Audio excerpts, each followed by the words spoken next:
A black woman sits invisible in seat 23C, while a billionaire sleeps in first class. The same man who destroyed her military career and called her a failed investment.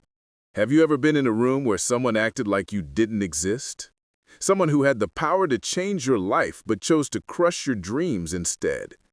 What happened at 30,000 feet exposed the ugly truth about who gets credit, who gets blamed, and who gets forgotten in America. When death came hunting in the sky, guess who became everyone's only hope for survival? This is the story of Amara Daniels, a fighter pilot erased from history until 300 passengers needed a miracle.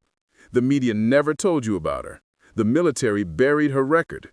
The billionaire who funded her squadron threw her away like garbage. On Flight 847 from Lagos to New York, while Damian Cole dozed in luxury, trained killers closed in at Mach 2. The captain's voice cracked with terror as he begged for help over the intercom. The woman they said wasn't good enough was about to prove everyone wrong, or watch them all die trying.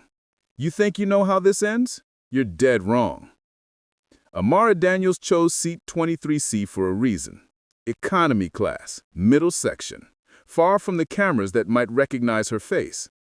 At Lagos International Airport, she'd watched the media swarm around the first-class boarding area. Damian Cole's private security team cleared a path through the crowd. Photographers snapped away as the billionaire arms dealer, though the world knew him as a defense contractor, waved like some kind of celebrity. She pulled her baseball cap lower and looked away. 5 years. 5 years since she'd seen that face in person. 5 years since he'd stood at a podium and called her a liability to national security. 5 years since her world collapsed in front of every news camera in America. The flight attendant checking boarding passes barely glanced at Amara's passport. Just another passenger heading to New York. Nobody special. Nobody worth remembering. That's exactly how she wanted it. Amara settled into her seat and pulled out a worn paperback novel, something about a detective solving murders. Fiction felt safer than the memories that lived in her head.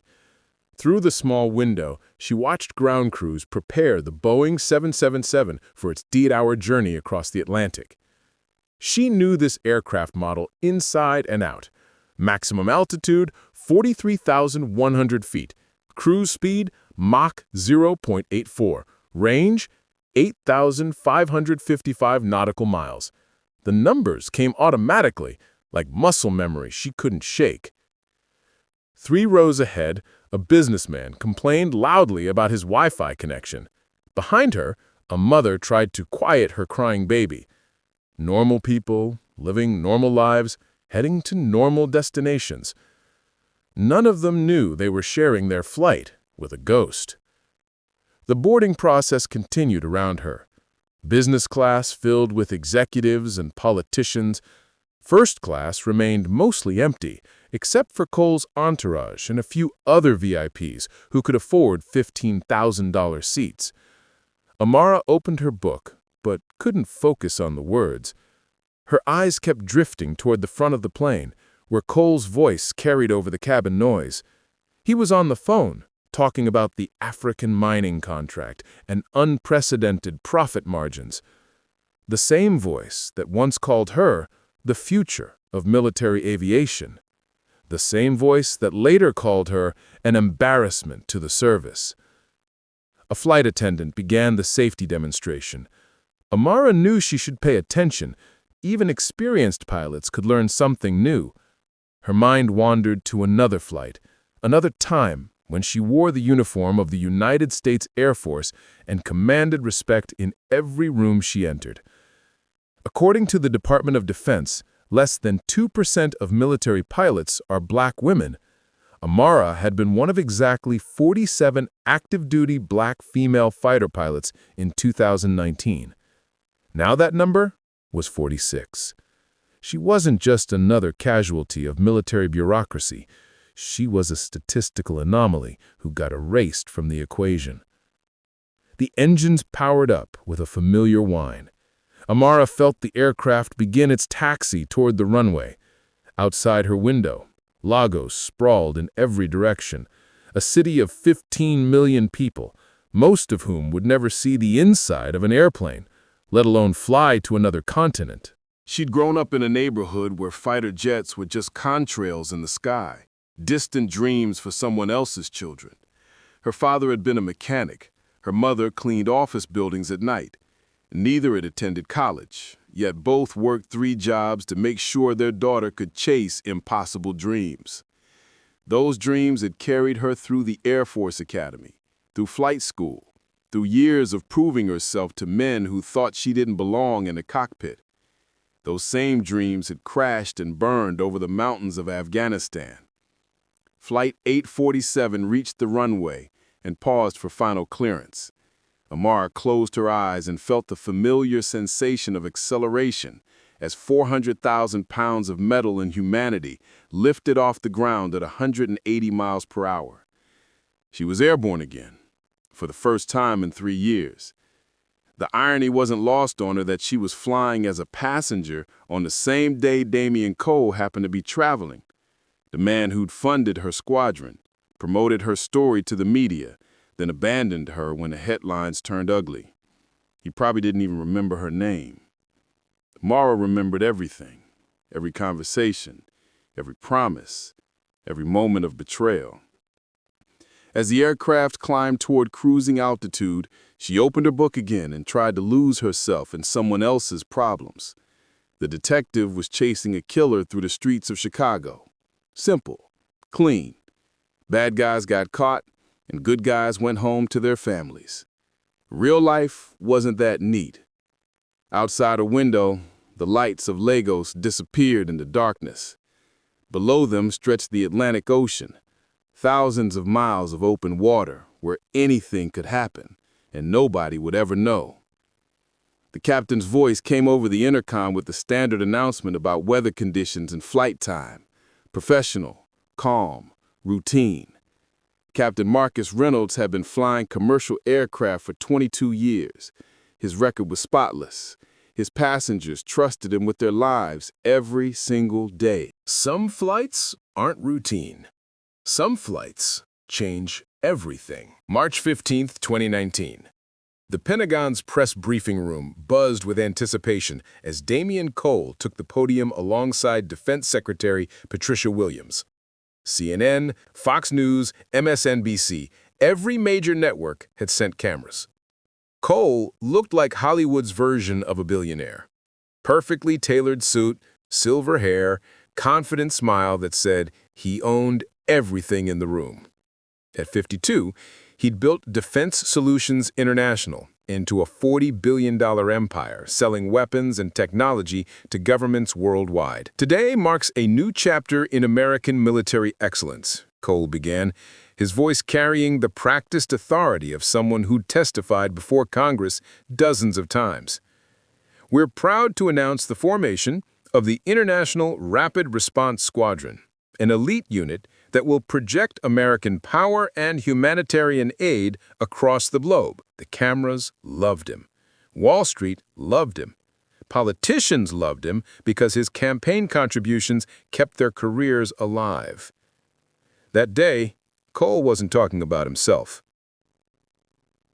Leading this historic mission will be Lieutenant Amara Daniels, the youngest pilot ever selected for this level of command responsibility. 26-year-old Amara stepped up to the microphone wearing her dress blues, every ribbon and medal perfectly positioned. The daughter of immigrants from Nigeria had graduated top of her class from the Air Force Academy. Her flight scores were legendary, better than pilots with twice her experience. This represents more than military innovation. This is about breaking barriers, challenging assumptions, and proving that American excellence comes in every color and gender. The media ate it up. Black female pilot makes history, breaking the military glass ceiling, the future of American aviation. Amara fielded questions with the same precision she brought to flying F-22 Raptors. When a reporter from the Washington Post asked about facing discrimination, she kept her answer diplomatic. "My performance speaks louder than prejudice." Cole had been more direct. 6 months earlier, he'd flown to Nellis Air Force Base specifically to meet her. Amara's commanding officer had set up the demonstration, a routine training exercise that would showcase the squadron's capabilities to their new private contractor. Cole watched from the observation deck as Amara's F-22 performed maneuvers that defied physics. Barrel rolls at Mach 1.5, split-second targeting accuracy, formation flying so precise that her wingman's aircraft seemed magnetically attached to hers. "Holy hell," Cole muttered, as her jets screamed past the tower at 800 feet, pulling G-forces that would knock out most pilots. "She's not human." After the demonstration, Cole cornered Amara in the debrief room. No cameras, no witnesses, just the billionaire and the pilot. "I've been funding military aviation for 20 years. I've never seen anything like what you just did up there." Amara remained at attention. "Thank you, sir. Forget the formalities. I want to make you famous. I want to make you rich. I want to make you the face of American military power for the next decade." She relaxed slightly. "What exactly are you proposing?" "A new squadron, hand-picked personnel, latest technology, unlimited budget. You'd be the commanding officer, reporting directly to the Pentagon and my board of directors." Cole pulled out his phone and showed her architectural drawings of a proposed training facility in Nevada. "This would be yours. State-of-the-art simulators, private airstrip, housing for your family when you get married and have kids." The offer was everything she dreamed about since childhood. Command authority, cutting-edge aircraft, the chance to prove that a black woman could lead America's finest pilots into combat. There was a catch. There's always a catch. "You'd also be the public face of the program," Cole explained. "Media interviews, congressional testimony, magazine covers, the whole 9 yards. Amara hesitated. "I joined the military to serve, not to be a celebrity." Same thing in today's world. You serve by inspiring the next generation. You serve by showing every little black girl in America that she can fly jets and kick ass and defend freedom. He made it sound noble, patriotic, like she'd be doing her duty to country and community. Plus, Cole added with a grin, Defense Solutions International believes in rewarding excellence. Your salary would triple overnight. Stock options, performance bonuses. By the time you retire, you'll never have to work another day in your life. The contract signing took place at Cole's private estate in Virginia. Champagne toasts, photos with senators and generals, promises of changing the world together. Cole's wife, Margaret, had pulled Amara aside during the reception. "He doesn't usually get this excited about business deals," she confided. "He thinks you're going to revolutionize everything." For 6 months, Cole kept every promise. The International Rapid Response Squadron became reality. Amara received command of 12 of the most advanced aircraft ever built. Her team included pilots from 6 different countries, the best of the best, united under American leadership. The media couldn't get enough of the story. Amara appeared on 60 Minutes, the cover of Time magazine, and The Tonight Show. Cole booked her for speaking engagements at $50,000 per appearance. "She represents the future," Cole told Fortune magazine in a profile piece. "When my grandchildren ask what I'm most proud of, I'll tell them about the day I met Amara Daniels." Pride is a luxury that disappears when things go wrong. In the mountains of Afghanistan, everything went wrong. If this story makes you angry, hit that like button right now. September 23rd, 2019, 0600 hours, Kabul time. The briefing room at Bagram Airfield felt like a tomb. Harsh lights cast shadows across classified maps of the Hindu Kush Mountains. Intelligence officers from 3 different agencies shuffled through folders marked Eyes Only, while Amara studied satellite imagery of their target. Operation Shepherd's Gate. Extract 47 humanitarian aid workers from a remote village before Taliban forces could execute them on camera for the world to see. Time window is critical, Colonel Richard Hayes explained to the assembled pilots. Hostages are being held in a compound 12 miles southwest of Kabul. Intel suggests the execution is scheduled for 1,400 hours. Amara's squadron had been in Afghanistan for exactly 72 days. Their previous missions had been textbook successes. Supply drops, reconnaissance flights, close air support that had saved dozens of American lives. This one felt different. "What's the source on this intelligence?" Amara asked, pointing to the aerial photos. Major Linda Chen, the CIA liaison, hesitated before answering. Multiple human assets confirmed the location. NSA intercepted communications referencing the compound. Multiple assets, or the same asset reported by different handlers, Amara pressed. She'd learned to question everything in this war. "Lieutenant, you have your orders," Colonel Hayes interjected. "The mission parameters are clear." The parameters weren't clear. The compound sat in a valley surrounded by mountains, a natural kill zone where aircraft would be vulnerable to surface-to-air missiles. The terrain made traditional escape routes impossible. Amara's wingman, Captain Marcus Thompson, shared her concerns. They'd flown together for 8 months and developed the kind of telepathic communication that kept pilots alive in combat zones. "Something feels off about this one," Marcus said during their pre-flight check. "The intelligence package is too neat, too convenient." Marcus was 32 years old, married with twin daughters back in Colorado. He'd been flying F-22s for 7 years and had never lost a wingman or failed a mission. His call sign was Prophet, because he had an uncanny ability to predict enemy movements. Today, his instincts were screaming warnings. "The compound has multiple buildings," Amara observed, studying the photos one more time. "How do we know which one holds the hostages?" "Thermal imaging shows 50-plus heat signatures in the main structure," Major Chen replied. "That matches our expected count." At 0800 hours, 4 F-22 Raptors lifted off from Bagram under overcast skies. Amara led the formation, with Marcus flying cover. Lieutenant Tony Rodriguez and Captain Karen Walsh provided backup in case things went sideways. The flight to the target area took 23 minutes. Below them, Afghanistan's mountainous terrain stretched endlessly, a landscape that had swallowed armies for thousands of years.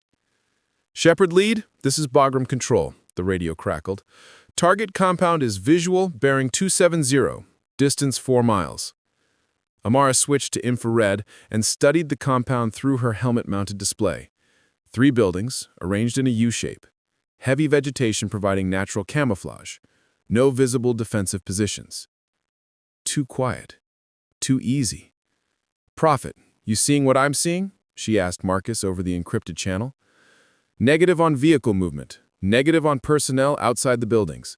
This place looks abandoned." Military doctrine demanded they follow the mission plan. Intelligence had confirmed the location. The hostages needed immediate rescue. The Taliban deadline was 6 hours away. Amara's gut told her something was wrong. "Bagram Control. Shepard lead requesting updated intelligence on target compound. Observing minimal activity." "Shepard lead, negative on updated intelligence. Execute mission as briefed." At 0847 hours, Amara made the decision that would haunt her forever. All Shepard aircraft were modifying approach vector. Thermal shows a second compound 800 meters northeast of primary target. Higher concentration of personnel.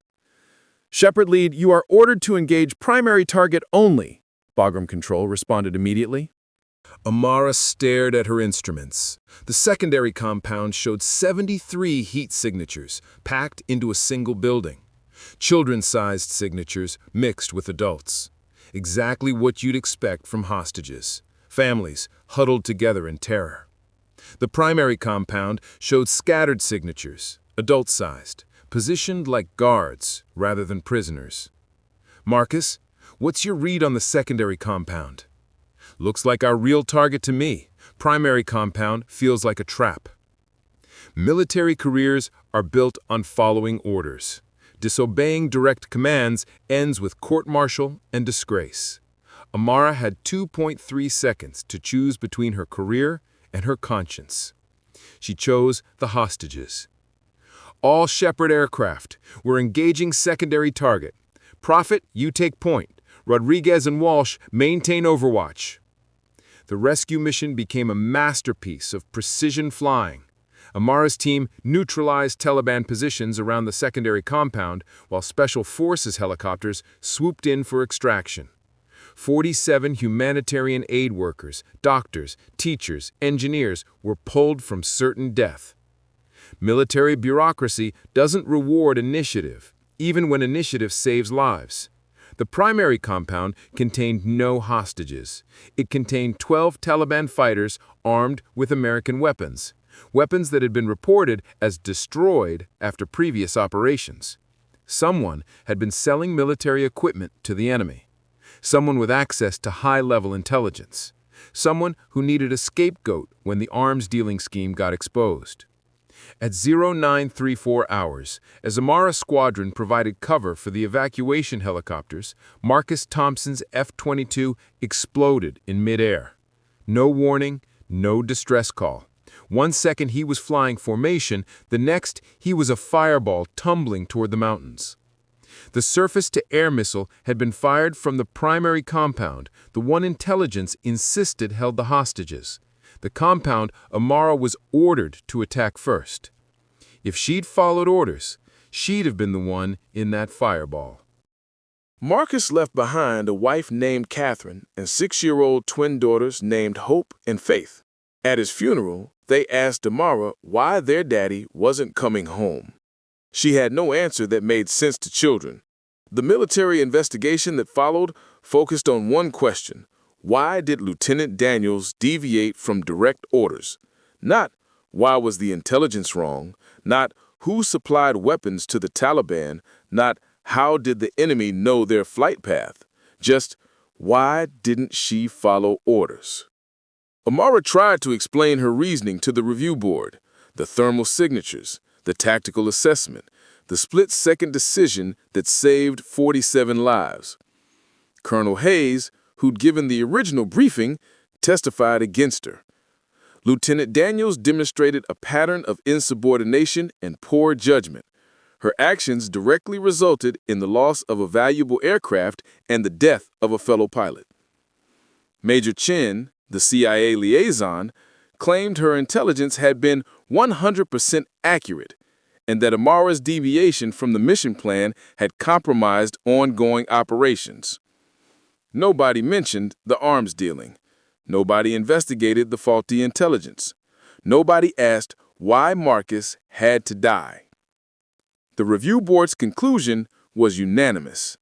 Lieutenant Amara Daniels failed to follow lawful orders, resulting in mission compromise and loss of life. Recommendation for immediate discharge and forfeiture of all benefits. 47 people went home to their families because she made the right choice. One family lost everything because she didn't follow orders. In the military's math, that made her a failure. October 15, 2019. The Mayflower Hotel, Washington, D.C. Damian Cole's press conference was scheduled for 2 p.m., yet the media had been camping outside since dawn. Someone had leaked details of the military investigation. Someone wanted Amara's story buried before she could tell her side. Cole stood at the podium wearing the same confident smile he'd worn 8 months earlier when he'd promised to make Amara famous. Today, he was delivering on that promise in the worst possible way. Ladies and gentlemen, Defense Solutions International has always prioritized accountability and transparency in our government partnerships, Cole began, reading from prepared remarks his legal team had written. Recent events in Afghanistan require us to address serious concerns about pilot judgment and command decisions. The cameras ate it up. This was the same billionaire who'd appeared on CNBC calling Amara the investment of the century. The same man who told Forbes magazine that she represented the future of American military excellence. Now, she was sitting in a VA hospital bed in Bethesda, still recovering from injuries sustained when her F-22 made an emergency landing after Marcus's death, still grieving her wingman, still trying to process how saving 47 lives had somehow made her the villain. Lieutenant Daniels was given clear, specific orders based on verified intelligence, Cole continued. Her decision to disregard those orders put American lives at risk and resulted in the tragic death of Captain Marcus Thompson. ABC News had gotten exclusive access to Cole's statement. The network that had featured Amara on Good Morning America 6 months earlier now led their evening broadcast with "Rogue Pilot Blamed for Military Disaster." Cole fielded questions like he was discussing quarterly earnings rather than a woman's destroyed career. "Mr. Cole, you previously praised Lieutenant Daniels as a role model for young Americans. Has your opinion changed?" asked a reporter from the New York Times. "My opinion is based on performance, not publicity," Cole replied smoothly. "When someone demonstrates poor judgment under pressure, previous accomplishments become irrelevant." The room full of reporters nodded along like this made perfect sense. The same media that had celebrated her barrier-breaking achievements now treated her like a criminal. "What about the 47 hostages she rescued?" pressed a journalist from the Washington Post. "Successful outcomes don't justify insubordination," Cole shot back. "Military discipline exists for a reason. When pilots start making independent decisions in combat zones, people die." People did die. Marcus died because someone fed the military false intelligence designed to get American pilots killed. Cole's narrative was simpler, cleaner, and easier for news producers to package into 30-second sound bites. Cole's legal team was working overtime to distance Defense Solutions International from any blame. Internal emails, later revealed through congressional investigation, showed the company's real priorities.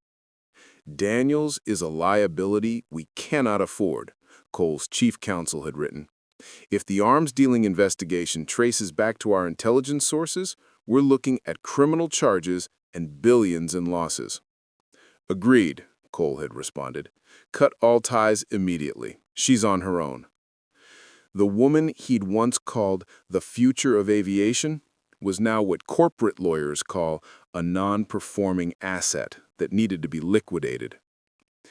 Cole's press conference lasted exactly 18 minutes. Long enough to destroy a reputation, short enough to catch the evening news cycle. Defense Solutions International is terminating all contractual relationships with Lieutenant Daniels, effective immediately, Cole announced. "We cannot in good conscience continue supporting personnel who demonstrate such poor judgment." The termination meant more than losing a paycheck. Cole's company had been covering Amara's medical expenses, her legal representation, and her family's living costs while she recovered.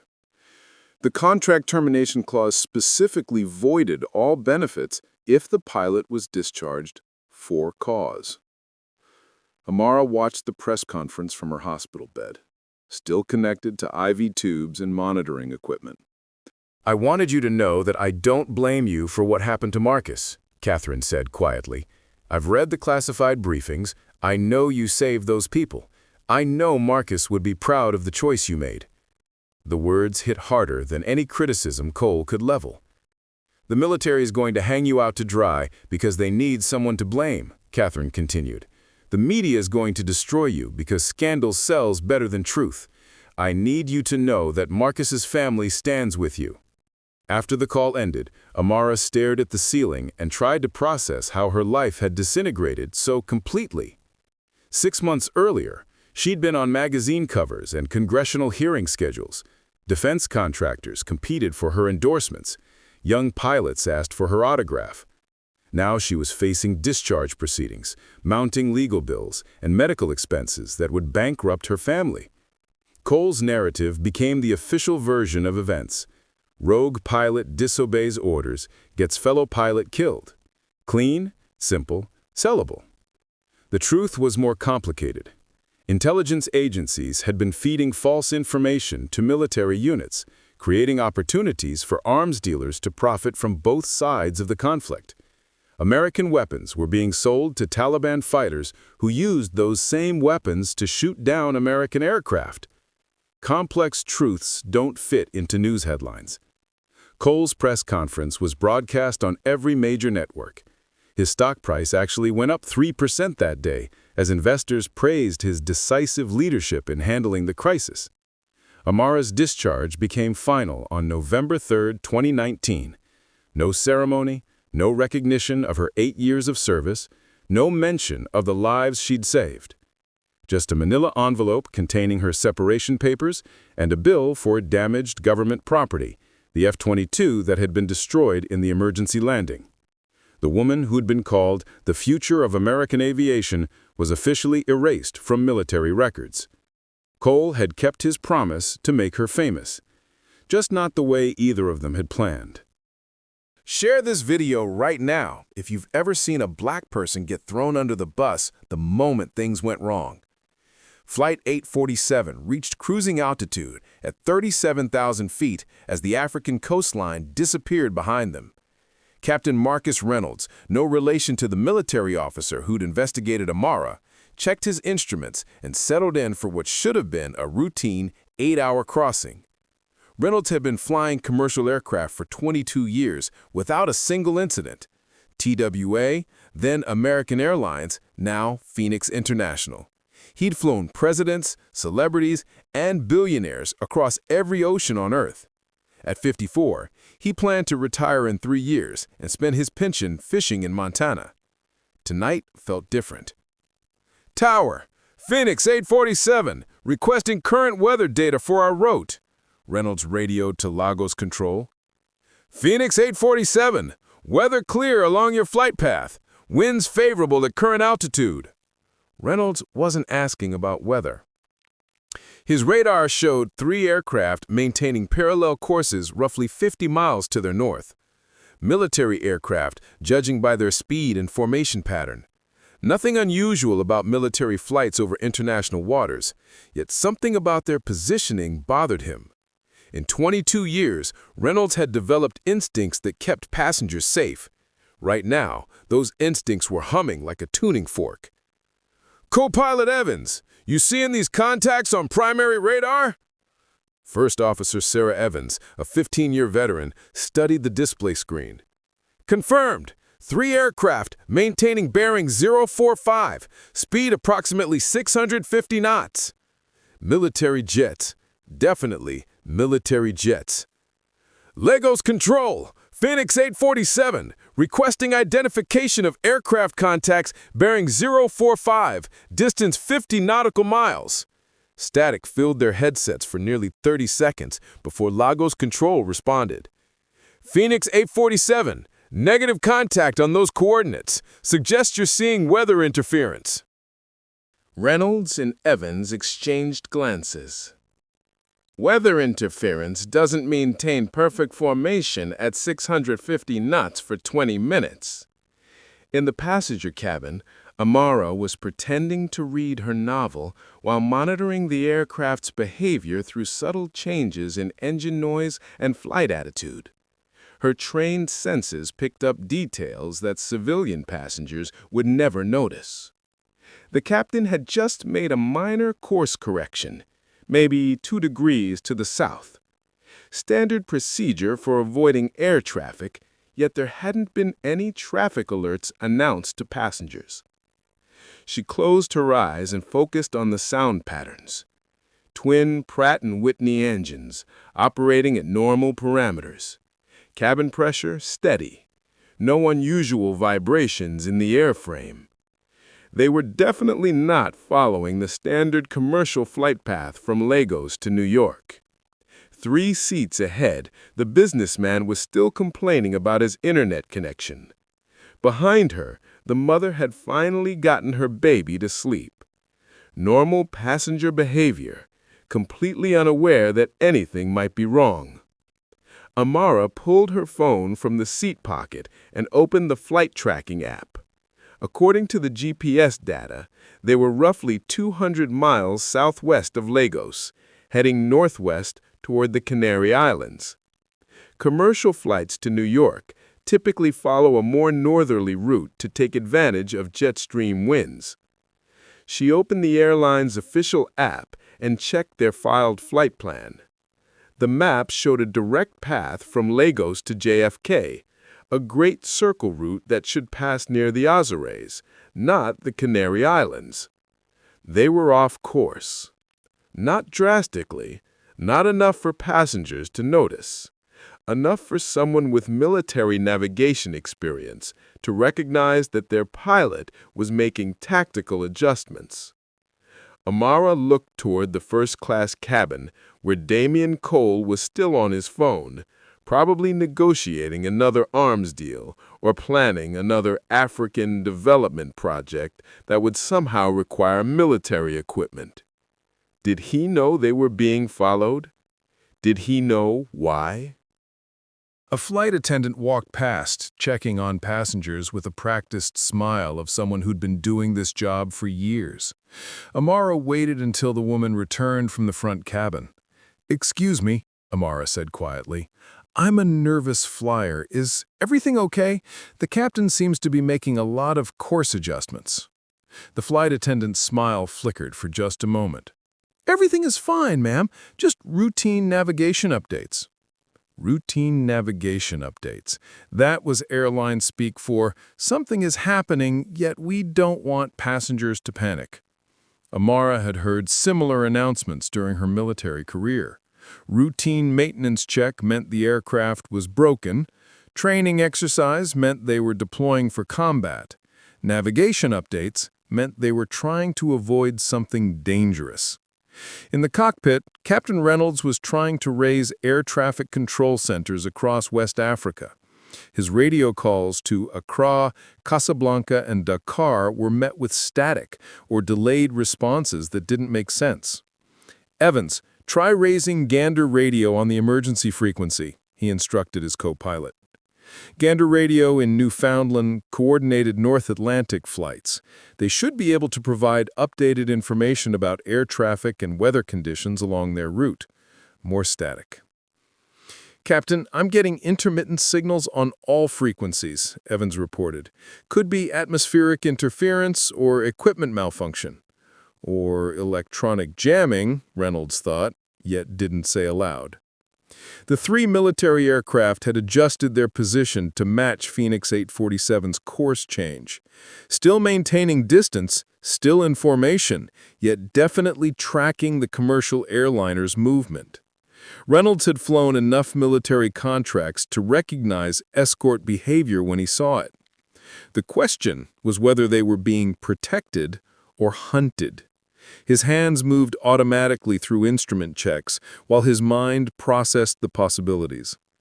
Damien Cole was traveling under his real name with full diplomatic protection. His security team had cleared the flight manifest through multiple government agencies. Cole had enemies. Lots of enemies. Arms dealers always have enemies. Evans, discreetly alert the cabin crew that we may need to implement security protocols, Reynolds said quietly. Don't alarm the passengers. Security protocols meant preparing for the possibility of hijacking, terrorist threats, or military intervention. Flight attendants were trained to handle various emergency scenarios, yet most of them had never faced actual combat situations. Amara noticed the change in cabin crew behavior immediately.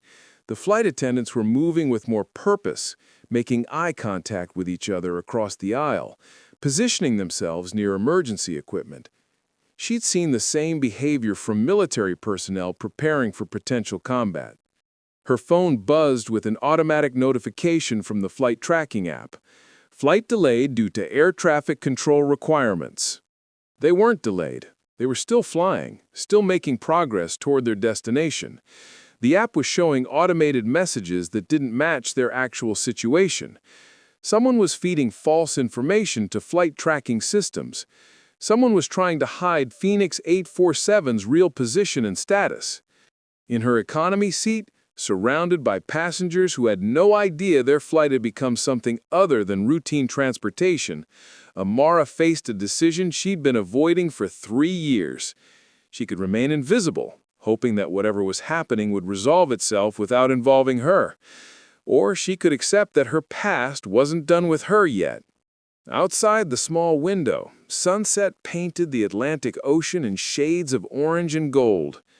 Beautiful, peaceful, deceptive. At 37,000 feet, there was nowhere to run and nowhere to hide. Whatever was coming for Flight 847, it would find them before they reached New York. 11:47 p.m. GMT. 3 hours into Flight 847's scheduled 8-hour journey. Captain Reynolds stared at his radar display and felt his blood pressure spike. The 3 military aircraft had closed to within 25 miles and were now clearly visible on both primary and secondary radar systems. Lagos Control, Phoenix 847 declaring emergency traffic situation. We have 3 unidentified military aircraft converging on our position. Static. Then nothing.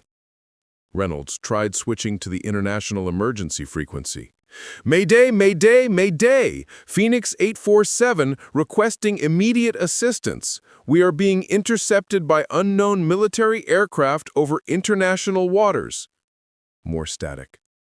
Evans, try the satellite phone. Contact Phoenix International Operations in New York.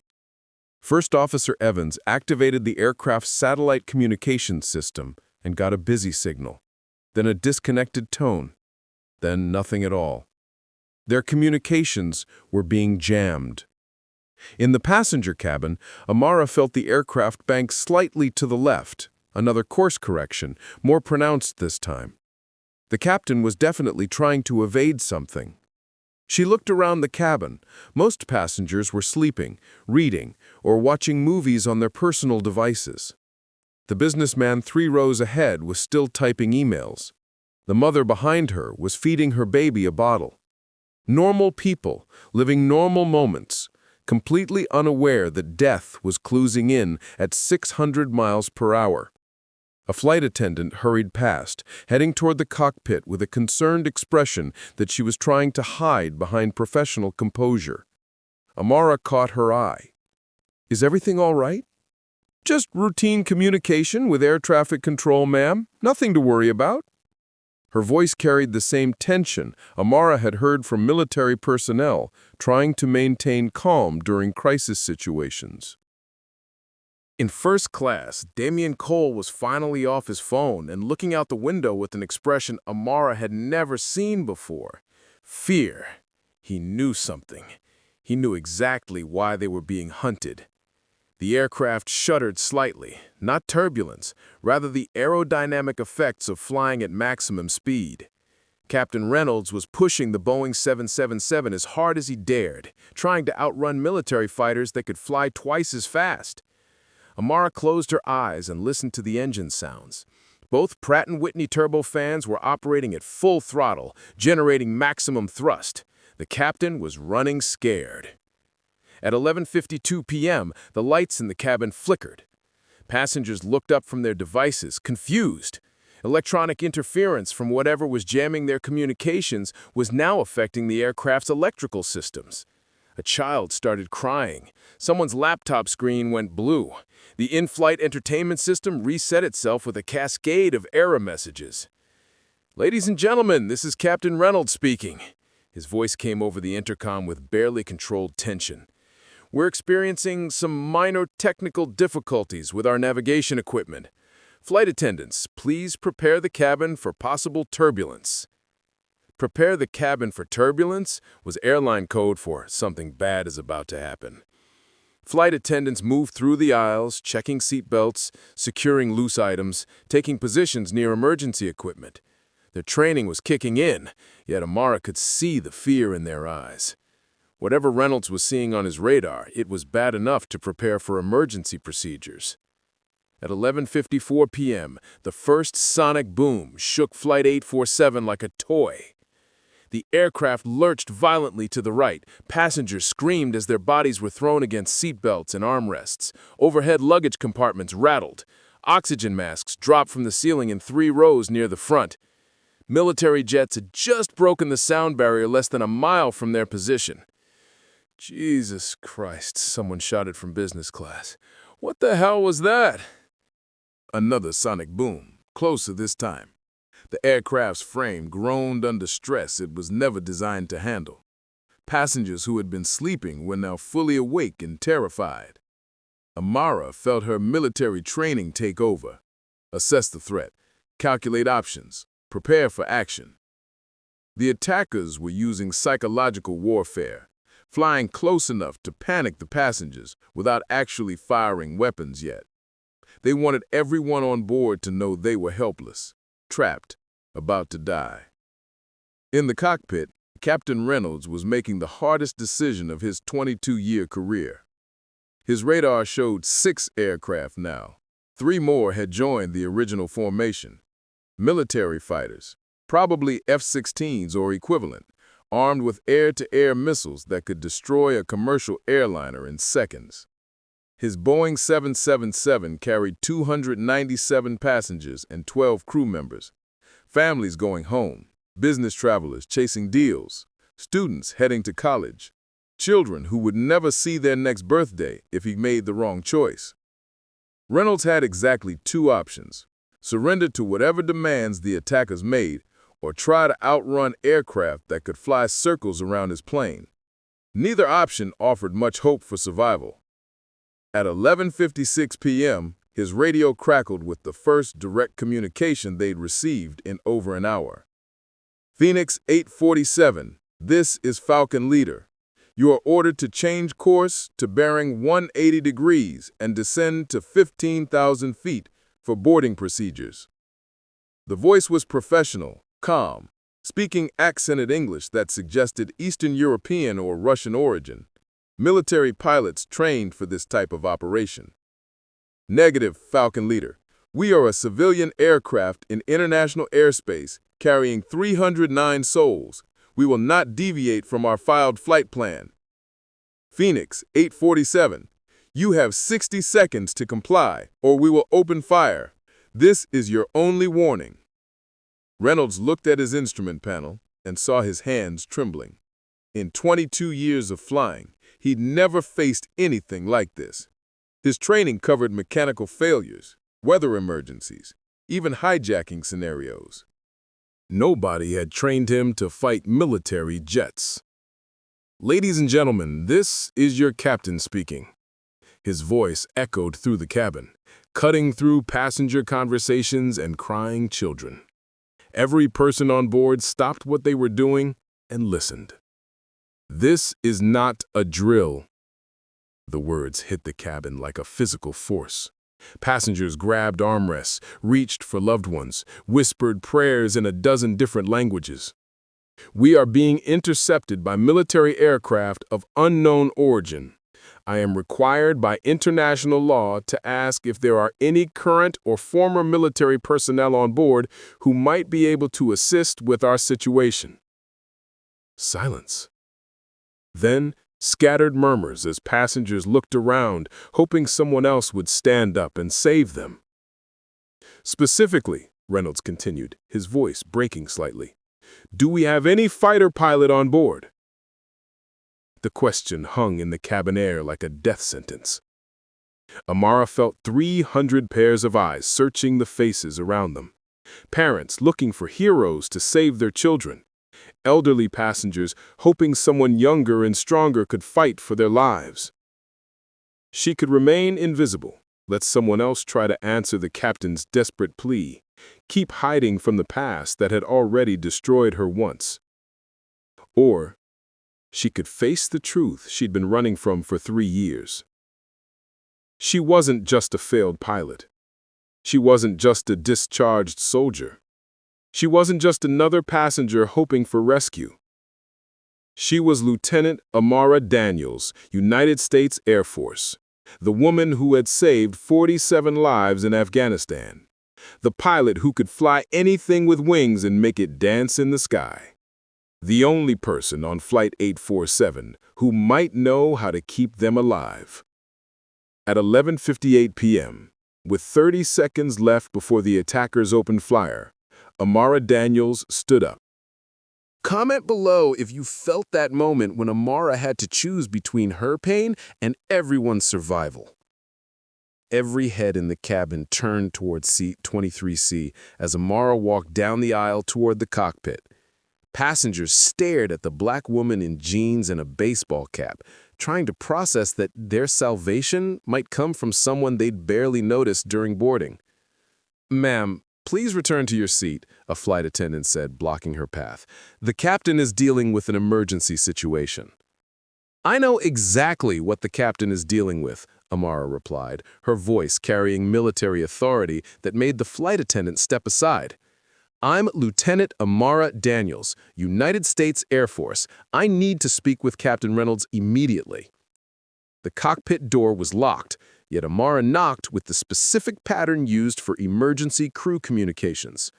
Reynolds looked through the security peephole and saw a young black woman who looked nothing like his mental image of a combat pilot. "Captain, I'm former Air Force, F-22 Raptor pilot with combat experience. Open the door." Reynolds hesitated for exactly 2 seconds before disengaging the lock. When the door opened, Amara stepped into the cockpit and immediately assessed the situation. 6 hostile aircraft on radar, positioned for coordinated attack. Communication systems jammed, flight path being forced toward what was probably a predetermined kill zone over open ocean. "What's your assessment, Lieutenant?" Reynolds asked, relief evident in his voice. "They're not trying to shoot us down yet," Amara said, studying the radar display. "This is a herding operation. They want us alive for some reason, at least temporarily." First Officer Evans stared at Amara with undisguised skepticism. "Ma'am, with respect, flying military fighters is completely different from commercial aviation. These aircraft handle nothing like, 'I'm not going to fly your plane. I'm going to help you stay alive long enough to reach friendly airspace." She pointed to the radar contacts. "Those are F-16 Fighting Falcons, probably modified for extended range operations. Maximum speed Mach 2.05, service ceiling 50,000 feet, armed with AIM-120 AMRAAM missiles that can kill us from 60 miles away." Reynolds felt a surge of hope. "What are our options?" "Limited," Amara admitted. "This aircraft's maximum speed is Mach 0.84. We can't outrun them. We can't outclimb them. We can't outfight them. So we're dead," Evans said flatly. "Not necessarily." Amara was thinking like a military tactician again, her mind processing variables and possibilities at light speed. "They're operating under rules of engagement that require keeping us alive. Otherwise, we'd already be debris floating in the Atlantic." The radio crackled with another transmission from Falcon Leader. "Phoenix 847, you have 30 seconds remaining. Descend to 15,000 feet immediately." "Don't respond," Amara instructed Reynolds. "Don't comply with their demands." "Lieutenant, they have missiles," Evans protested. If we do what they say, we're definitely dead," Amara shot back. "They're not running a kidnapping operation. This is assassination disguised as accident. The moment we descend to 15,000 feet, they'll claim we were shot down by terrorists or mechanical failure." She studied the radar display again, noting the attackers' formation pattern. "They made one mistake. They're flying like military pilots, not like mercenaries." "What's the difference?" Reynolds asked. "Military pilots follow doctrine, predictable formations, standard attack procedures, by-the-book tactics. Mercenaries improvise." Amara pointed to the lead aircraft. "Falcon Leader is maintaining textbook escort position. His wingmen are exactly where Air Force training says they should be." "How does that help us?" "Because I know Air Force training better than they do." From the passenger cabin came a commotion, raised voices, someone shouting. Through the cockpit door, Amara could see Damian Cole pushing past flight attendants, trying to reach the front of the aircraft. "Let me through," Cole was yelling. "I need to speak with whoever is in charge." "Sir, please return to your seat," a flight attendant was saying. "We're handling the situation." Cole reached the cockpit door and pounded on it frantically. "Open this door! This is my fault! I can fix this!" Reynolds looked to Amara for guidance. She nodded grimly. "Let him in. We need to know what we're really dealing with." When the door opened, Cole burst into the cockpit and immediately locked eyes with Amara. His face went white as he recognized the woman he'd destroyed 3 years earlier. "Jesus Christ. Amara, What are you? How are you? Hello, Damien, she said coldly. Surprised to see your failed investment? Listen, I know you hate me. Yet I can explain everything. I can make this right. You can start by telling us why military aircraft are trying to kill everyone on this plane. Cole ran his hands through his silver hair, the confident billionaire facade completely gone. It's not everyone they want dead. It's me. We figured that much out, Amara said. Why? Because I found out about the arms deals, the weapons sales to both sides of African conflicts. My business partner, Victor Kozlov, has been selling American military equipment to rebel groups, then selling counter-weapons to government forces. Reynolds interrupted. How does that involve us? I was supposed to testify before Congress next week. Kozlov found out I'd turned state evidence. Those aren't just any pilots out there. They're his private military contractors. Amara felt pieces of a puzzle clicking into place. The weapons that killed my squadron in Afghanistan, were those part of Kozlov's operation? Cole nodded miserably. I didn't know at the time. The intelligence that got your wingman killed, it came from Kozlov's sources. He was feeding false information to create opportunities for arms sales. You knew about this when you threw me under the bus? I suspected, yet I couldn't prove anything. My lawyer said if I supported you, it would look like I was covering up war crimes. Amara stared at the man who had destroyed her career to protect his business interests, the man whose cowardice had gotten Marcus killed and turned her into a pariah. Now he needed her to save his life. The radio crackled again. Phoenix 847, final warning. Descend immediately or we open fire. What's your decision, Lieutenant? Reynolds asked. Amara looked at the radar display showing 6 military aircraft armed with missiles that could vaporize them in seconds. She looked at Damien Cole, the billionaire who had betrayed her when she needed him most. She thought about the 297 innocent passengers who had done nothing wrong except board the wrong flight. 3 years ago, she'd made a choice to save lives instead of following orders. That choice had cost her everything: her career, her reputation, her future. Today, 309 lives depended on her making the right choice again. Captain Reynolds, how much fuel do we have? Approximately 6 hours at current consumption. Can this aircraft handle combat maneuvers? It's not designed for... Can it handle them without breaking apart? Reynolds met her eyes and saw the same determination that had carried her through Afghanistan. Yes, ma'am, I think it can. Amara turned to Cole. You're going to tell me everything you know about Kozlov's operation. Aircraft types, pilot training, standard operating procedures. Everything. What are you planning? I'm planning to do what I should have done 3 years ago. She keyed the radio and spoke in the calm, professional voice she'd used during combat missions over Afghanistan. Falcon Leader, this is Phoenix 847. We decline your generous offer to murder us quietly. If you want us dead, you'll have to earn it. Phoenix 847, you have made a fatal mistake, Falcon Leader's voice crackled over the radio. Initiating attack sequence. Amara watched the radar display as the 6 hostile aircraft shifted from escort formation to combat positioning. The lead fighter moved to direct attack angle while his wingmen spread out to prevent escape routes. Captain Reynolds, I need you to trust me completely, she said, her hands moving over the instrument panel with practiced efficiency. We're about to fly this aircraft like it's never been flown before.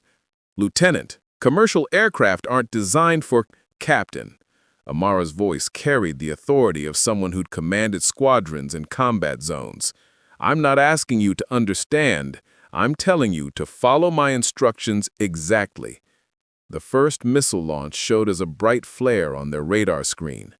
AIM-120 AMRAAM, radar-guided, capable of Mach 4 and equipped with a 44-pound warhead designed to destroy fighter jets. More than enough to obliterate a civilian airliner. Hard left, maximum bank angle, now! Amara shouted. Reynolds yanked the controls and felt the Boeing 777 respond like a wounded whale, tilting at an angle that sent passengers screaming as they were pressed against windows and armrests. Overhead luggage compartments burst open, spilling contents across the cabin. The missile streaked past their right wingtip, missing by less than 200 feet. In the passenger cabin, chaos erupted. People were crying, praying, calling loved ones on their phones. The businessman who'd been complaining about Wi-Fi was now white-knuckled and trembling. The mother with the baby was singing a lullaby, while tears streamed down her face.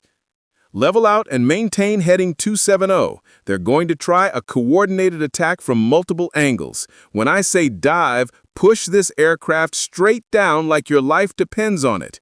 Because it does, Reynolds muttered, sweat beading on his forehead. Falcon leader's voice came over the radio again. Impressive flying, Phoenix 847, yet you cannot evade 6 aircraft indefinitely. 2 more missiles launched simultaneously from different fighters.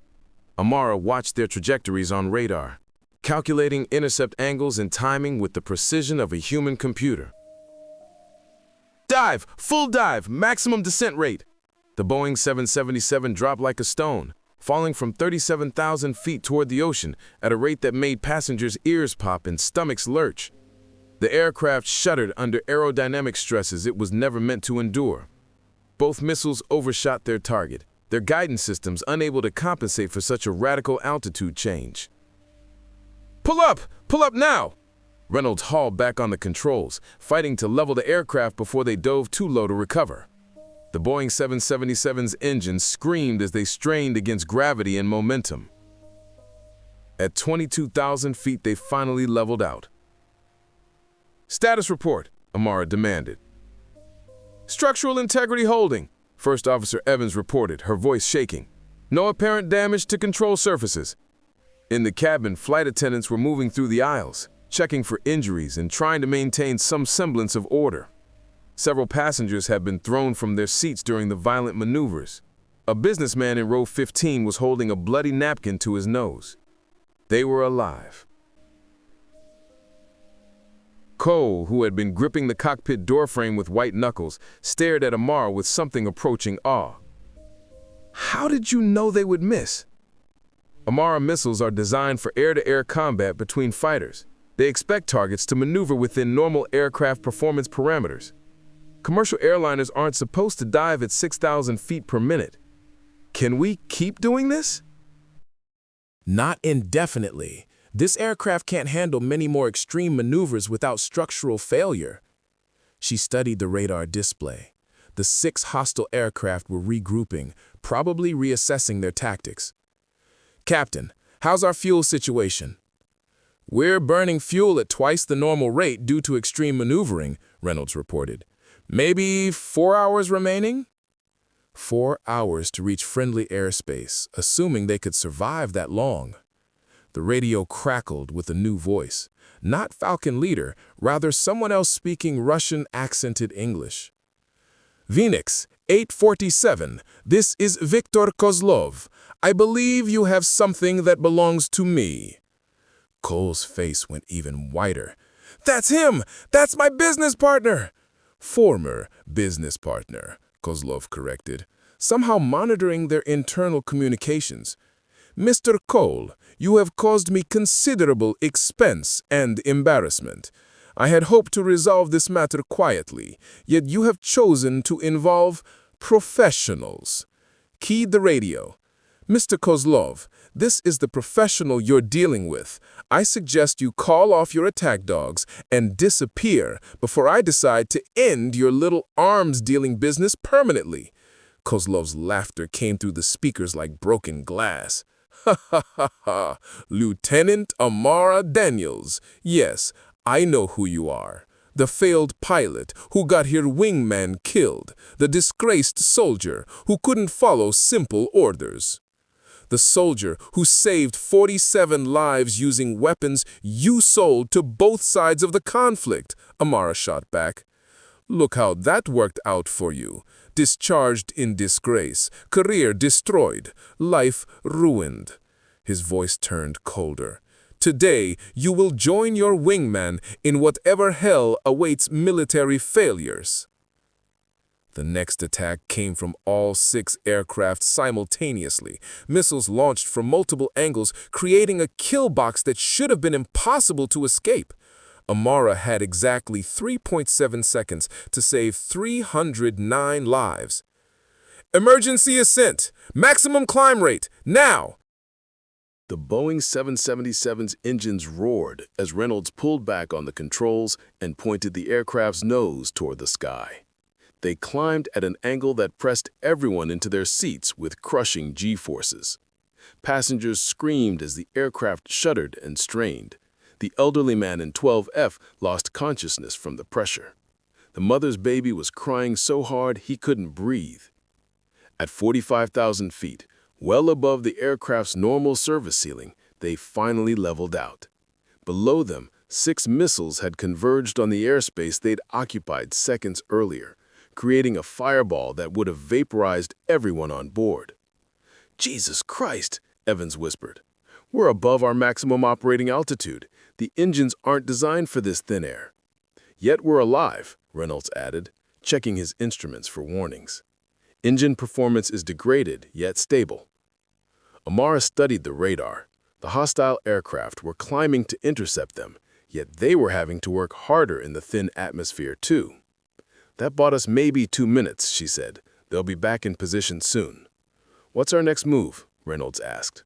Before Amara could answer, her phone buzzed with an incoming text message. In the chaos of combat, she'd forgotten that some satellite phone services worked at high altitude. The message was from a number she didn't recognize. "Lieutenant Daniels, Major Chen, CIA. We have been monitoring your situation. Help is coming. Maintain current heading. ETA friendly aircraft, 23 minutes. Linda Chen, the CIA liaison who'd provided the false intelligence that got Marcus killed, the woman who testified against Amara during the military investigation. Now she was offering help? Amara showed the message to Reynolds. 23 minutes. Can we stay alive that long? Against 6 fighters, with limited fuel in an aircraft that's already been stressed beyond its limits. Reynolds looked at his instruments, calculated their remaining options, and made the kind of decision that separates great pilots from average ones. "Ma'am, if you can keep us alive for 23 minutes, I'll fly this plane until the wings fall off." Outside the cockpit windows, 6 military fighters were climbing toward them with missiles locked and loaded. The real fight was just beginning. At 47,000 feet above the Atlantic Ocean, Viktor Kozlov's voice came through the radio with the confidence of a man who'd engineered the deaths of thousands. "Lieutenant Daniels, you have impressed me with your flying skills. Perhaps we can reach an understanding." Amara monitored the radar while responding. The 6 hostile aircraft had matched their altitude and were positioning for another coordinated attack. "I'm listening."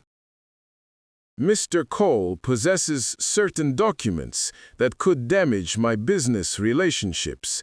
Return those documents, and I will allow your aircraft to continue to New York. Everyone lives. Everyone goes home to their families." Cole, standing behind the pilot's seats, shook his head frantically. "Don't trust him. Those documents prove he's been selling weapons to terrorist organizations across 3 continents. The moment you hand them over, he'll kill all of us anyway." "What documents?" Reynolds asked. Cole pulled a waterproof pouch from his jacket pocket. "Financial records, wire transfers, shipping manifests, everything the FBI needs to shut down his entire operation." Amara studied the radar display. The hostile aircraft were maintaining attack formation, yet hadn't launched additional missiles. Kozlov was serious about negotiating, at least temporarily. "How do I know you'll honor the agreement?" she radioed. "Because, Lieutenant, I am a businessman, not a terrorist. Dead passengers create international incidents. Kozlov's pause lasted exactly 4 seconds. "Captain Marcus Thompson. Yes, I remember. Unfortunately, he discovered certain irregularities in weapons shipments that required correction." The admission hit Amara like a physical blow. Marcus hadn't died because of faulty intelligence or battlefield confusion. He'd been murdered because he'd uncovered Kozlov's arms-dealing operation. "You son of a bitch," she whispered. "Lieutenant, emotion clouds judgment. Your wingman was investigating weapons serial numbers that should have remained classified. He asked too many questions about equipment that was supposed to be destroyed." Cole grabbed Amara's shoulder. "The weapons that killed Marcus, they were sold by Kozlov to the Taliban. American weapons purchased through my company, then delivered to the same people who shot him down. I provided both sides with the tools they needed to conduct their conflict," Kozlov said matter-of-factly. "The Taliban needed surface-to-air missiles to defend their territory. The American military needed targets to justify continued operations. Everyone won. Except Marcus. Except the 47 hostages who were supposed to die in that compound. Acceptable losses for a profitable business model." Amara felt rage building in her chest, the same fury that had driven her to disobey orders 3 years ago. Now she understood the full scope of what she'd been fighting. The false intelligence hadn't been a mistake.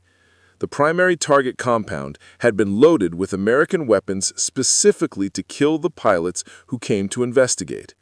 Marcus's death had been premeditated murder designed to eliminate a witness who'd gotten too close to the truth. Her phone buzzed with another message from Major Chen. "Friendly aircraft ETA 19 minutes. Maintain." The response was immediate. All 6 hostile aircraft launched missiles simultaneously, 12 AIM-120 AMRAAMs streaking toward them at Mach 4. "Emergency descent! Full power dive!" The Boeing 777 dropped from 47,000 feet like a falling brick. Passengers screamed as their bodies were pressed against seatbelts. The aircraft's frame groaned under stresses that would have torn apart smaller planes. 12 missiles, designed to track fighter jets, couldn't adjust quickly enough for a commercial airliner dropping at maximum descent rate. The first salvo missed. "Level out at 35,000, Imara shouted over the engine noise. They pulled out of the dive with less than 500 feet to spare from the ocean's surface. Several passengers had lost consciousness from the G-forces. Flight attendants were moving through the cabin, checking for injuries and trying to keep people calm. The radar showed the hostile aircraft regrouping for another attack. They'd expended half their missile load and scored 0 hits. Professional military pilots don't usually perform this poorly against civilian targets, unless the civilian target is being flown by someone who understands their tactics better than they do. "How many more times can we do this?" Reynolds asked, sweat streaming down his face. "The aircraft can handle maybe 2 more extreme maneuvers before structural failure," Imara admitted. "After that, we'll have to find another way to stay alive." Cole was staring at the documents in his hands like they were toxic. 17 years. I've been in business with him for 17 years. I thought we were legitimate defense contractors. When did you find out the truth? 3 months ago, a whistleblower from the State Department contacted me with shipping records that didn't match our official contracts. Weapons we'd reported as destroyed were showing up in conflict zones across Africa. Why didn't you go to the authorities immediately? Cole's laugh was bitter. Because I was complicit. Every weapons sale, every contract, every government authorization, my signature was on half the paperwork.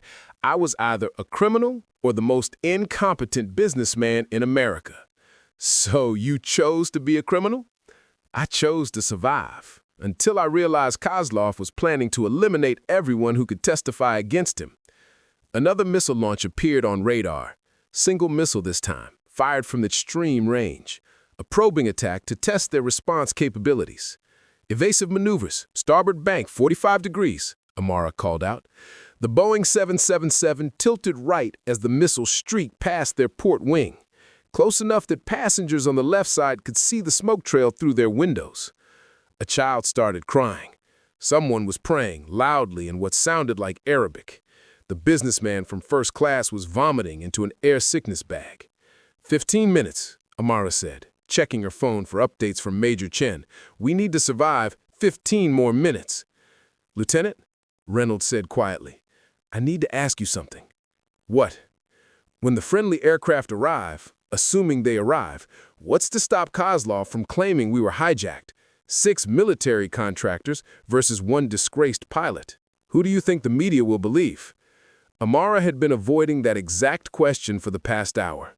Even if they survived the next 15 minutes, the aftermath would be brutal.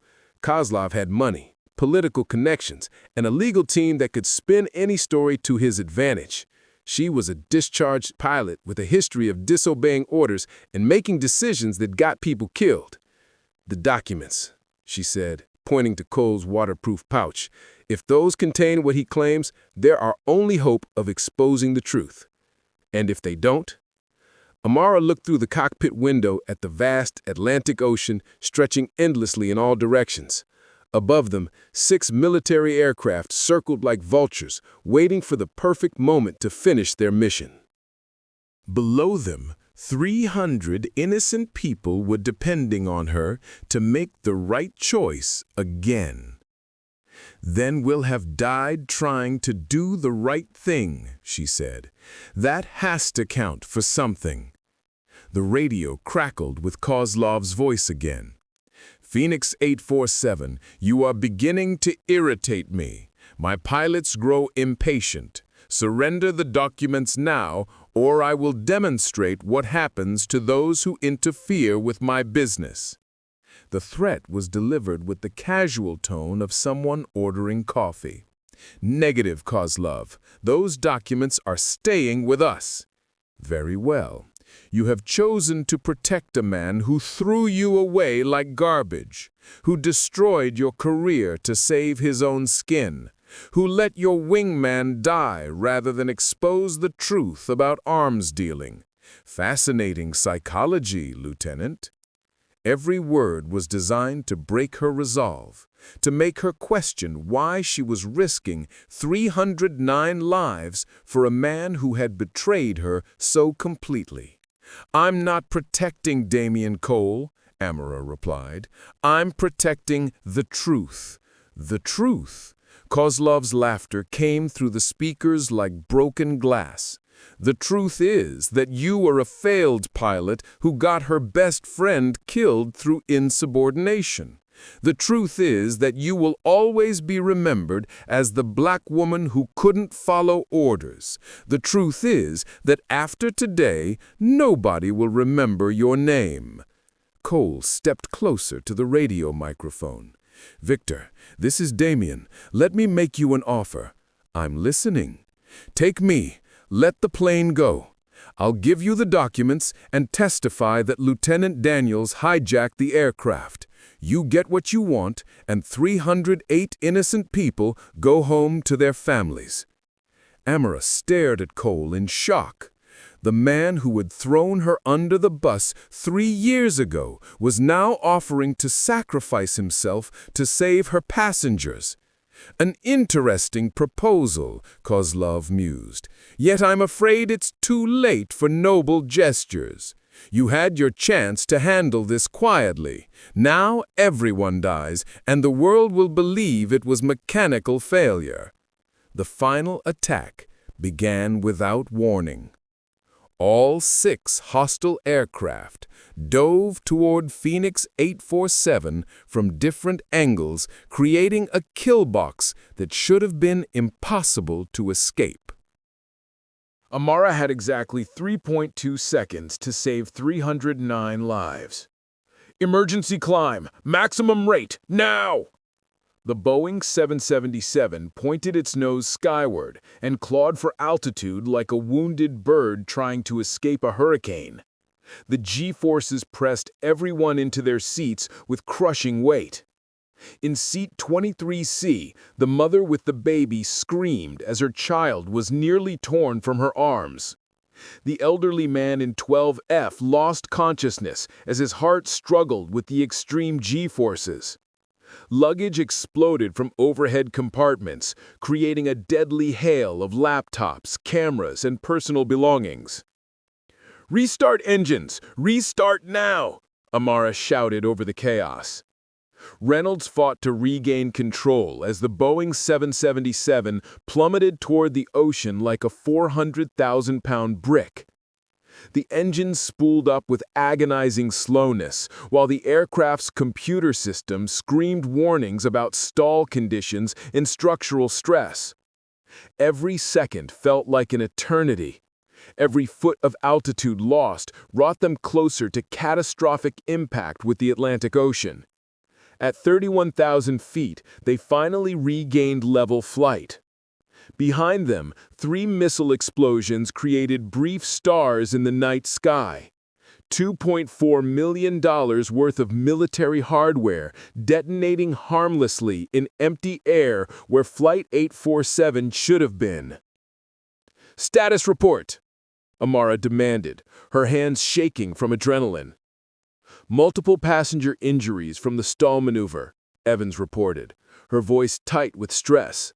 "Flight attendants are requesting immediate medical assistance for at least 6 people. The man in 12F appears to be having cardiac issues." "Structural integrity. Warning lights on both engines, yet they're producing power. Wing stress indicators in the yellow, yet holding. We've got hairline cracks visible on the port wing, yet nothing that should cause immediate failure."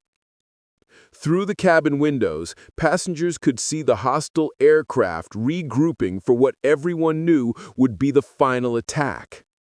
Kozlov's pilots had expended most of their missiles and failed to score a single hit against a civilian airliner flown by a woman they'd been told was a disgraced failure. Professional pride was now at stake along with the mission objectives. "Phoenix 847, I confess myself impressed." Kozlov's voice came through the radio with grudging respect. "You fly like someone who truly understands combat aviation. Yet you have merely delayed the inevitable. My pilots will now use cannon fire to disable your engines. You will crash into the ocean, and the world will believe it was mechanical failure." Cannon fire, 20mm rounds fired at 6,000 rounds per minute, capable of shredding aircraft aluminum like tissue paper. Unlike missiles, cannon fire couldn't be evaded through extreme maneuvers.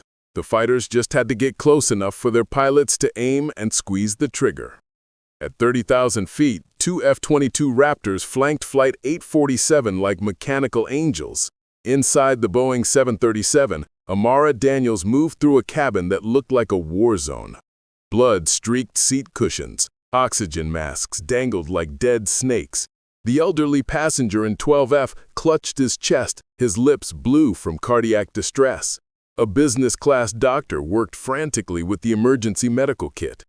Keep watching to see how many passengers would survive this nightmare.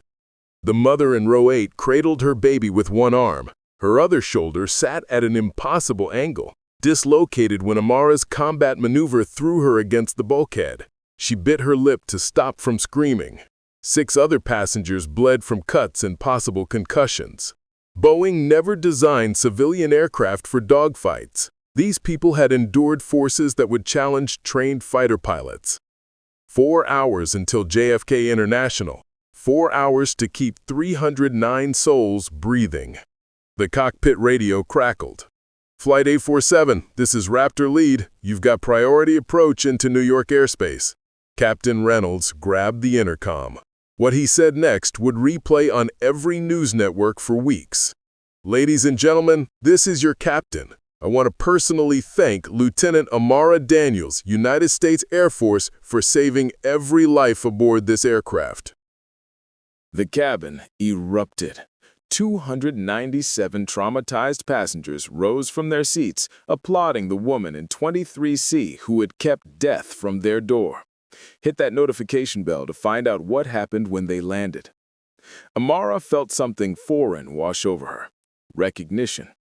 Not the twisted media circus that destroyed her reputation 3 years ago. Real recognition from people whose lives she'd saved.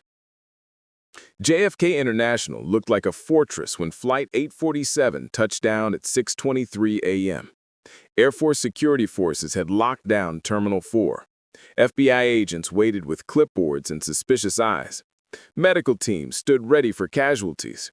News crews from CNN, Fox, MSNBC, and ABC broadcast live as the aircraft taxied toward its fate. The jet bridge felt like a tunnel toward judgment. Amara walked slowly, the last passenger to leave. At the gate, a figure waited. Major Linda Chen, now wearing colonel's insignia, stood at attention. "Lieutenant Daniels," Chen said, "I owe you an apology. You owe Marcus Thompson's family an apology. I'm just glad to breathe." Subscribe now to discover the shocking truth Chen revealed next. Chen handed her a folder stamped "Eyes Only, Presidential Briefing." Her fingers trembled slightly. The intelligence failure in Afghanistan wasn't accidental. Viktor Kozlov fed false information to multiple agencies. Arms sales justified by military incidents he orchestrated. The words hit like ice water. 3 years of disgrace. 3 years of unemployment and legal bills. 3 years of America thinking she killed Marcus Thompson. All because of weapons dealers playing chess with human lives. Your decision to disobey orders and attack the secondary compound exposed a conspiracy reaching the highest levels of international arms dealing. The Pentagon will restore your rank, clear your service record, offer any assignment you choose. Vindication. The word tasted bitter in her mouth. Ring that notification to see if she accepted this offer. What about the media coverage that destroyed my reputation? What about 3 years of legal bills? What about everyone in America thinking I was responsible for Marcus's death? Full restoration includes public vindication. The president will personally apologize. Your story gets declassified and released to the press. Through terminal windows, news crews assembled their equipment. Reporters practiced opening statements. In hours, she'd dominate every channel again. The failed pilot turned hero. The disgraced soldier who saved 309 lives. Damian Cole appeared beside her, looking decades older than his 55 years. The man who'd promised to make her famous now seemed hollowed out by shame. "Amara, I know this doesn't make up for what I did, but I want to publicly acknowledge my mistakes." "What mistakes, Damian? Being complicit in arms dealing? Throwing me under the bus to protect your business?" Like this video to see how he responded to her brutal honesty. Cole flinched. "All of it. I was wrong about everything. Politics and money mattered more than doing right. And now you want to be on the right side of history because it's convenient. I want to make amends because it's right. Your actions tonight saved my life and everyone on that plane. The least I can do is tell the truth about Afghanistan." The man who'd once controlled her narrative stood broken before her. But he offered something valuable, the truth. "Your testimony about Kozlov's operation will help convict dozens of arms dealers and corrupt officials," Colonel Chen added. "But only if you work with us." "Work with you how?" "The president is forming a new anti-terrorism aviation unit. Small, elite, independent of traditional military bureaucracy. You'd have complete operational authority and unlimited resources. Comment below what you think she should do." Everything she dreamed of as a young pilot. Command authority, cutting-edge aircraft, the chance to fight for justice without political interference. But Amara had learned something crucial over 3 brutal years. Her worth didn't depend on other people's recognition or opportunities they offered. She'd proven her value tonight, flying a civilian airliner like a fighter jet and keeping 309 people alive through pure skill and determination. She'd done that without a uniform, without official authority, without anyone's permission. She'd done it because it was right. Both Chen and Cole stared in shock. "You're turning down full restoration to the Air Force?" Chen asked. "I'm choosing my own path instead of waiting for other people to give me permission to be excellent." Share this story to see what path she chose. Amara walked toward the exit where reporters waited like vultures. Behind her, Cole called her name. Chen tried convincing her to reconsider. She'd already decided. At the exit doors, she paused. Through the glass, passengers from Flight 847 reunited with families. The elderly man who'd suffered cardiac arrest was wheeled toward an ambulance, surrounded by crying grandchildren. The mother with the dislocated shoulder was embraced by her husband while their baby slept peacefully. The businessman who'd complained about Wi-Fi talked rapidly into his phone, probably telling someone he loved them. Normal people, living normal lives, going home to normal families because she chose to fight for them. That meant more than any medal or promotion the military could offer. Reporters surged forward as she pushed through the doors.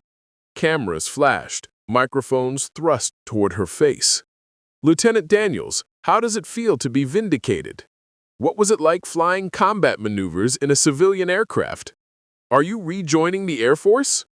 Amara looked into the cameras and thought about Marcus Thompson, who died exposing the truth. About 47 hostages in Afghanistan who lived because she disobeyed orders. About 309 passengers going home because she refused to remain invisible. Hit subscribe to hear what she said next. My name is Amara Daniels. I'm not a failed pilot or disgraced soldier. I'm someone who believes doing the right thing matters more than following orders or protecting careers. But her story was far from over. What she discovered next would shake the aviation industry to its core. Denver International Airport, March 15, 2025. A black woman sits in a corner office watching F-16 streak across Colorado skies. On her desk, two photographs tell a story of sacrifice. Captain Marcus Thompson in dress blues. Afghanistan, 2022. Two pilots smiling after a mission they thought mattered. The nameplate reads, Amara Daniels, CEO, Phoenix Aviation Security Solutions.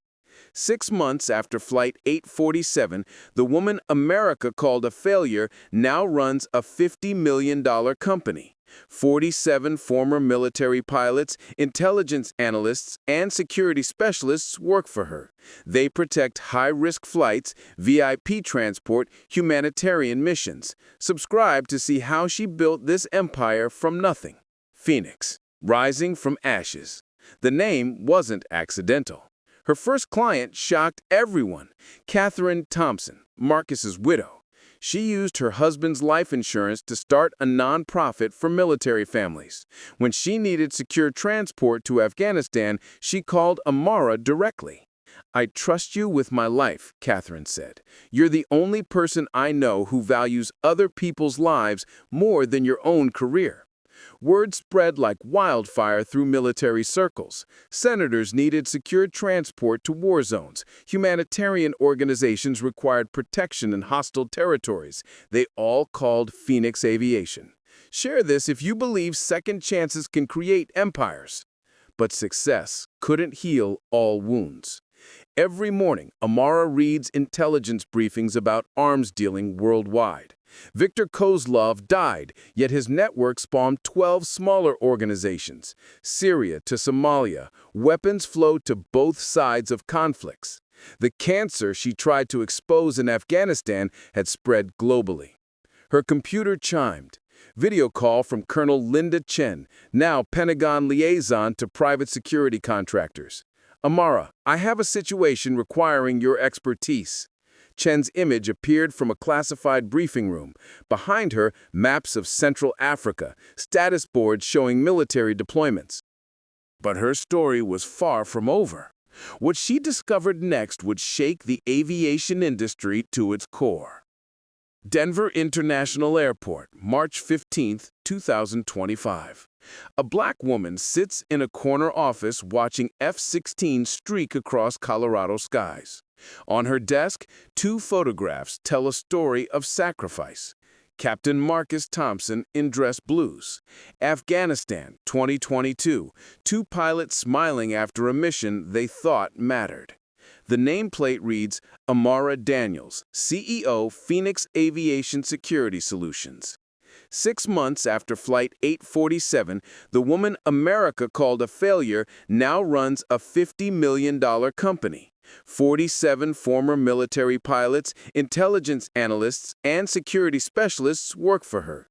They protect high-risk flights, VIP transport, humanitarian missions. Subscribe to see how she built this empire from nothing. Phoenix, rising from ashes. The name wasn't accidental. Her first client shocked everyone, Catherine Thompson, Marcus's widow. She used her husband's life insurance to start a nonprofit for military families. When she needed secure transport to Afghanistan, she called Amara directly. I trust you with my life, Catherine said. You're the only person I know who values other people's lives more than your own career. Word spread like wildfire through military circles. Senators needed secure transport to war zones. Humanitarian organizations required protection in hostile territories. They all called Phoenix Aviation. Share this if you believe second chances can create empires. But success couldn't heal all wounds. Every morning, Amara reads intelligence briefings about arms dealing worldwide.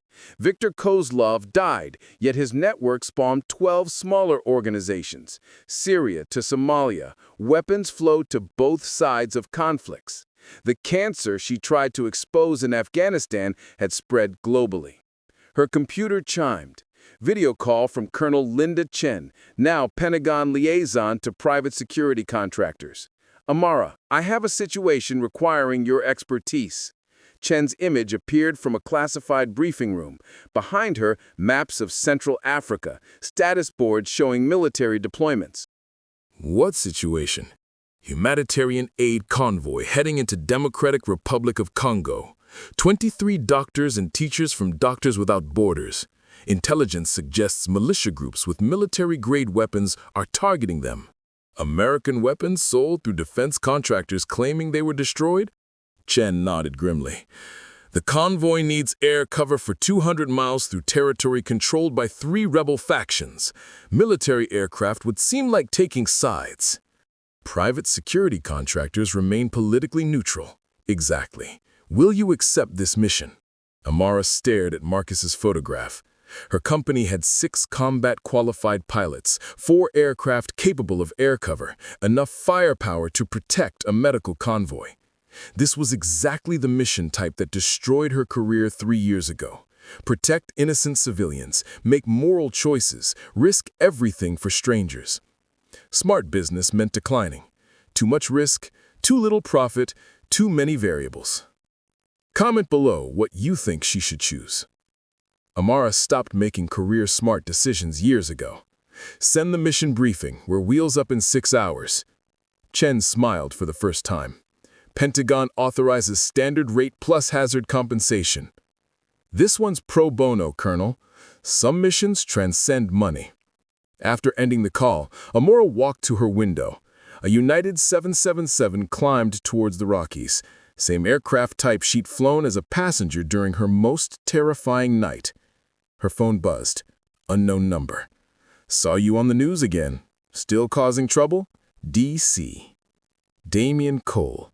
Still trying to insert himself into her narrative. She deleted the message without responding. Some people never learn. Redemption can't be purchased or negotiated. Actions earn it, not words. Like this video if you understand the difference between words and actions. Her secretary knocked. Ms. Daniels, young woman here seeking work, says she's a pilot. Send her in. The woman entering looked exactly like Amara 12 years earlier. Young, black, confident, wearing Air Force uniform with First Lieutenant silver bars. Lieutenant Taylor Brooks, she said, standing at attention. I'm being discharged next month for insubordination. What did you do? Disobeyed direct orders to bomb a school in Syria. Intelligence claimed terrorist training facility.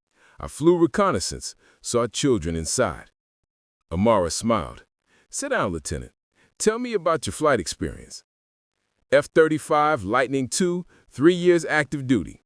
Top 5% of training class, no disciplinary actions until last month. Why are you here? You the only person I know who understands that sometimes doing right matters more than following orders. Through her window, another airliner took off in the Colorado sky. Passengers trusting their pilot's decisions. Families believing they'd reach destination safely. Same trust 309 people placed in her during the longest night of her life. Lieutenant Brooks, how do you feel about humanitarian missions in war zones? Ma'am, I joined the Air Force to protect people, not bomb schools. If you're offering that chance without political interference, yes, I'm interested. Amara opened her desk drawer, pulled out a Phoenix Aviation business card. Welcome to the team, Lieutenant. First mission briefing in 1 hour. Ring that notification if you support pilots who choose conscience over orders. As Lieutenant Brooks left to begin her next chapter, Amara looked again at Marcus Thompson's photograph. He died trying to expose arms dealers profiting from human suffering. She was branded a failure for choosing to save innocent lives. Tonight, she'd fly into another war zone with another young pilot valuing human life over military protocol. The cycle continues. The fight goes on. March 15, 2025, 4:47 p.m. Mountain Time. Somewhere over Colorado mountains, Lieutenant Amara Daniels, CEO, pilot, guardian of people who can't protect themselves, finally found peace with her choices. Some investments take years paying off. Some dreams deserve fighting for, even when the world calls you a failure. Sometimes the most important victories belong to people whose names never reach history books. Share this story if you believe invisible heroes deserve recognition. But here's what the media won't tell you about Amara's story. The arms-dealing network she exposed? Still operating. The weapons flowing to conflict zones? Still killing civilians. The military-industrial complex profiting from human misery? Still thriving. Amara Daniels saved 309 lives on Flight 847. She built a $50 million company protecting hundreds more. She proved that doing right matters more than following orders.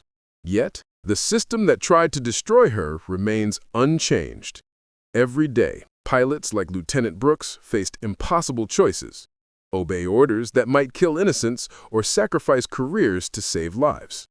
The machinery of war grinds on, fed by arms dealers, enabled by politicians, justified by classified intelligence reports. How many more Flight 847s will happen before we demand accountability? How many more Marcus Thompsons must die exposing corruption before we act? How many more Amara Daniels must sacrifice everything before we listen? The story ends, but the war continues. Not in Afghanistan or Syria or Congo. Right here, in Pentagon briefing rooms, congressional hearing chambers, defense contractor boardrooms, where human lives become acceptable losses and moral courage becomes career suicide. Comment below if you think this system can change. Tonight, while you sleep safely in your beds, pilots like Amara Daniels fly into danger protecting people they'll never meet. They risk everything because someone must stand between innocent lives and those who would destroy them for profit. Their courage exposes our complicity. Their sacrifice reveals our silence. Will you stay quiet, or will you help expose more stories like this?